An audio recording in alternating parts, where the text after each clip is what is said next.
So, can you tell me, what do you like about acting? Oh, I love everything about acting. I like becoming different characters because in real life you can't just transform into another person. It's fun to be somebody completely opposite of who you are. It's fun to meet new people, travel the world of doing something that you love. Like it's like a dream job. Acting is like a dream job. I've always wanted to do it. When you prepare for certain scenes, some people like to listen to music. Is that something that you use for yourself for acting, or is that something you wouldn't? In honesty, do you know what I listen to? No. Harry Potter. I know you're an avid Harry Potter fan. I'm a huge, like, I could take anyone on in a Harry Potter quiz. I've read the book 7 times. I read this post that you tweeted and I found it really interesting. You wrote, this was end of January. 4 days ago, I was almost unemployed for a full year. Right now I'm sitting on the set of season 1 of an incredible TV show for my first day of work. Life changes really drastically, really quickly. Can you tell us a bit about that? Yeah. It was just like the last few episodes of the season, but I'm on this show called A Million Little Things. It's on ABC in the U.S. and hopefully it'll be on some streaming services here in Germany sometime soon. But what was that phase like? Because I mean, if you say you were unemployed for a year, that's pretty harsh. I mean, yeah. As an actor, you know, you never really know if you're gonna work again. Like that became like a very real like thing for me. Like for at least you know towards the end of last year and the beginning of this year was that you know obviously like I had a pretty good idea that I was probably going to work again, but it's just it is a possibility that like you can never work again as an actor, and it's pretty daunting. It's pretty scary, but to just to have my life just completely like flipped around like that, and to have so much more going on is within such a short amount of time is crazy, and it's yeah, it just kind of re-inspires me. Like I was saying earlier, it just re-inspires me to keep doing what I love to do. I'm so happy for you. Thank you. You come like from a family full of actors, and your little brother was actually Little Henry. So tell us a little bit about that, because I mean, you felt like it could be an issue or something. Yeah, at first, AMC approached me with the role. I wasn't going to do it because I wasn't going to do it if my brother didn't want me to. But really, he wanted me to do the role. He was full support of it.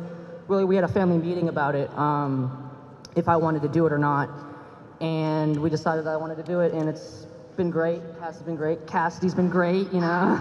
You're so lucky, both of you, that you can play together as well. You're a lovely couple, by the way. You're sort of the Romeo and Juliet of The Walking Dead, in a sense, isn't it? Yes. Cooper, you used to be a stunt coordinator. That's right, isn't it? Still are. You still are? I still do stunt stuff, but yeah, that's my body can't take that anymore. Oh, it actually looked quite good just a few minutes ago.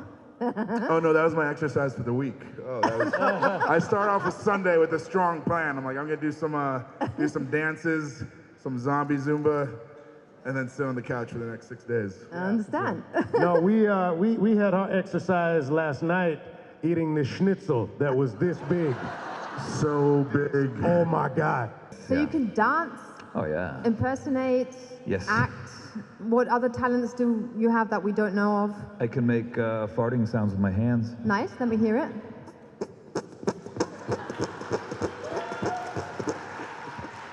Can you do different lengths? Pretty close, huh? Yeah, That's yeah. pretty good, yeah. I'm very proud of that. Yeah. How long did it take you to learn that? Too long. Way too long. We were talking yesterday with Ross about, there's a lot of insects as well on the set, isn't there? Like when you're filming. Can you Oh tell my us God. about your And snakes. any insect and snake? Snakes. Ooh. Yes. Spiders. Yes. Huge. Spiders. Oh my God. Yeah. And we have a snake woman who literally Picks them up. picks You're them up to kidding. move them away so that we can do the scene. They're like, oh, snake. Gotta take Nice. it. That is her job. Her That's her job job. is only for collecting snakes. There's Only- no other reason. Yeah, You had Cooper Andrews this morning, and he was also telling about the fact that he starred in your movie, He is and you so directed it. good in the film. I can't wait for you to see him. And this role is similar to Jerry in that it's very charming, and he's very warm and very lovable.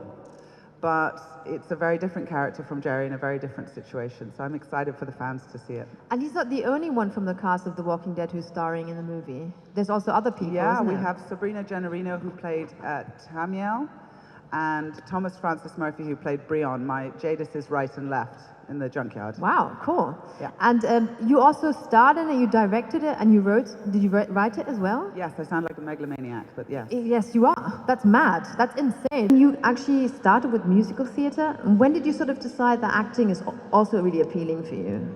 I thought I was terrible at acting when I first ever did an acting class, like an actual on-screen acting class. Everybody thinks they're terrible. You are. Yeah, well, I mean, like, No, but it's true. Everybody thinks you're so good. You showed up at work, by the way, and everybody in the trailer was like, fuck.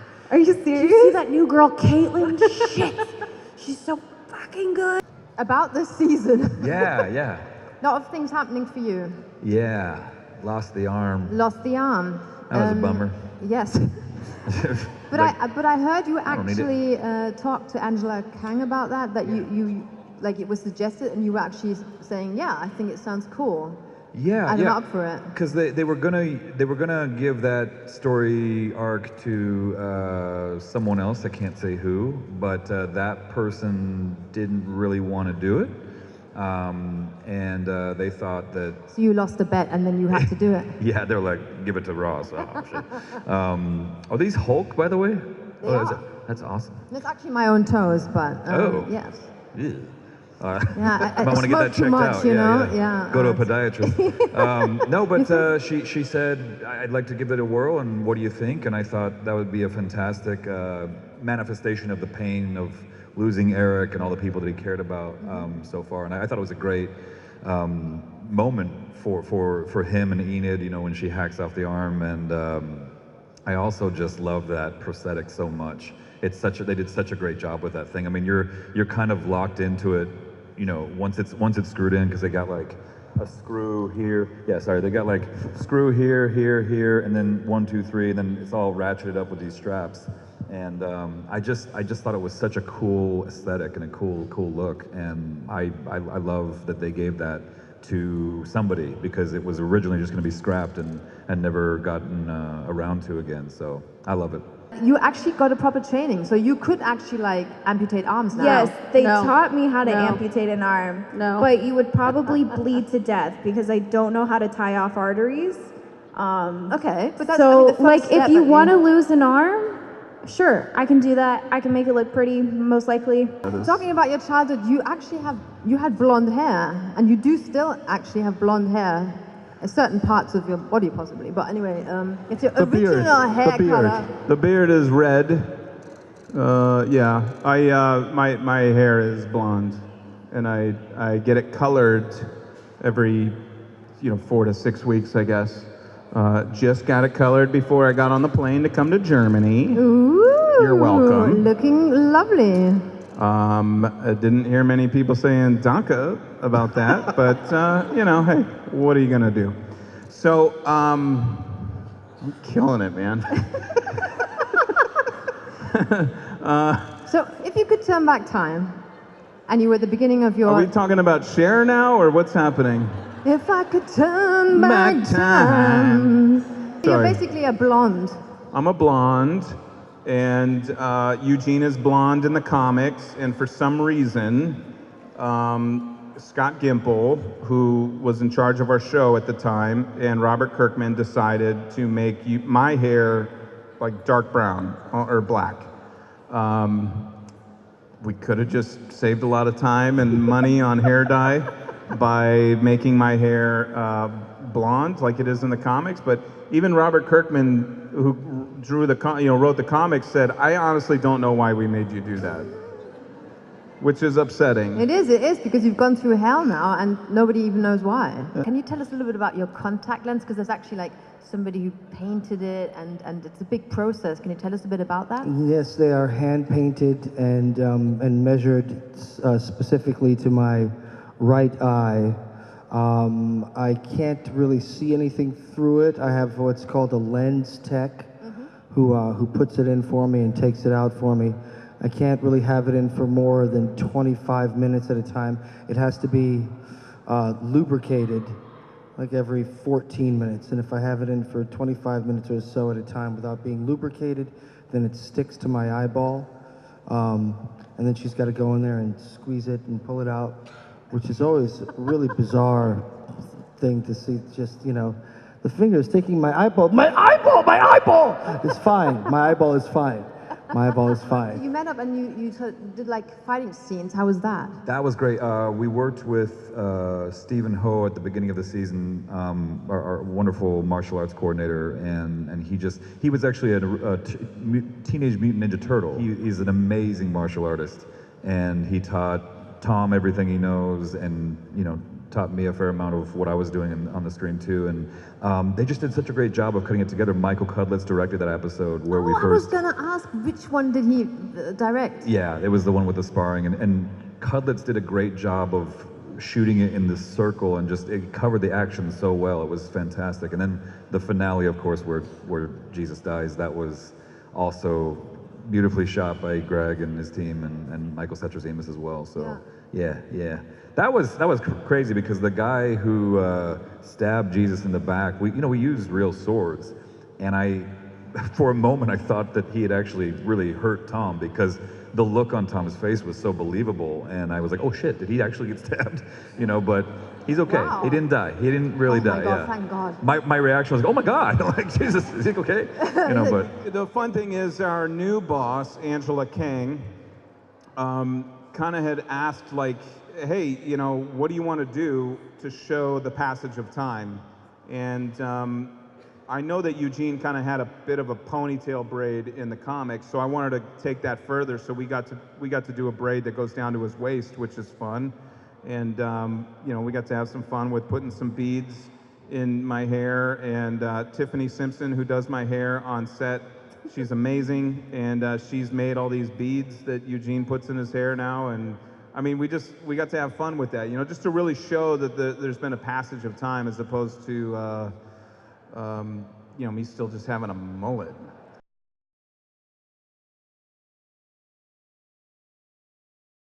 What I like about your role is it's so multifaceted, because at the beginning you think, I kind of thought, okay, she's really scared, and then it kind of turns, and it's very complex, your character.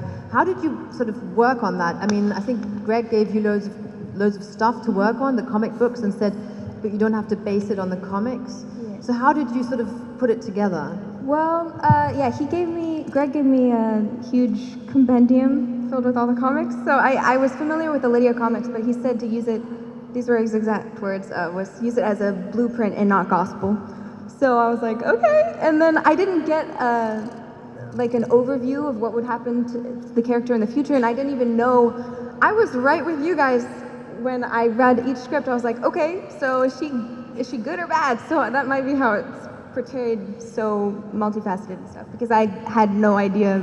I didn't really know Lydia, but I think I do now. Yeah, and I have the feeling that whenever I see fans, they say such beautiful things, and how much they got touched by, watching the series and the characters. Was anything that sort of stuck in mind, where somebody was very sweet about what they told you, how they were affected by it? I mean, honestly, that the reason why I come to these is because when people come up to me and they tell me stories about how my character like changed their life, and or that they were battling something, and what my character did in this situation helped them overcome it. Like that's what really like keeps me like going to keep doing what I'm doing, because that's the whole reason I'm doing it, is because I love to help like impact people and help get them through their lives, and coming to these just re-inspires me to continue doing what I love to do. You had a table read. Well, you always have table reads before you start filming, and this time I think was the first time that all of you were actually there, but you were the only one who hadn't read the script or the script beforehand. Yeah, so it wasn't the first one that we've all had there. Generally, we have a table read at the start of every season, and it's a really nice time that we all get together. It's one of the only times that we're in the same place all together, so it's good to catch up. For the final season, it was a really emotional read through because it was the last time we were going to do it. And it's sort of looking around the room, I remembered the first seasons where, Isaac, Sophie, and Maisie were all tiny, shorter than me, which didn't last long. And then I was looking around, they're all adults, and everyone was 10 years older, and just the journey we'd all been on was amazing. And yeah, this season I didn't read the episodes. I didn't really. I thought, why would I want to read them alone in a room when I've got all the actors reading them there? So it was all the whole final season was a big surprise for me. I was listening to it for the first time. And you got a bit emotional, I think. Yeah, well, I got emotional because I think it was the bit that really got me was just, at the end of every read through, it always says, end of season 7, end of season 5. And at the end of this, it just said, end of Game of Thrones. And it welled me up because I think it just hit that bit of you that goes, oh wow, yeah, there is no season 9. This is it. This is the end. And I was. I got it. Yeah, well, I wasn't. We're gonna live without Game of Thrones. Yeah, I'm happy. It sounds weird to say I'm happy it's ending, but I'm happy it's ending. I think shows should end. And it's like a good book, and it has to end, and we're there. And I can't wait for you all to see it. It's going to be great. Kit said that as well, that it was so draining that you were actually you were sad in a sense, but you're also happy to have it all shot and finished. Yeah, it was a big experience because everybody, but we were fueled by passion as well. And if you're fueled by passion, you get your energy from somewhere. And I think we're fueled by the fact that, so many shows have been good along the way and then have just missed the mark at the very end and maybe let people down slightly. Lost.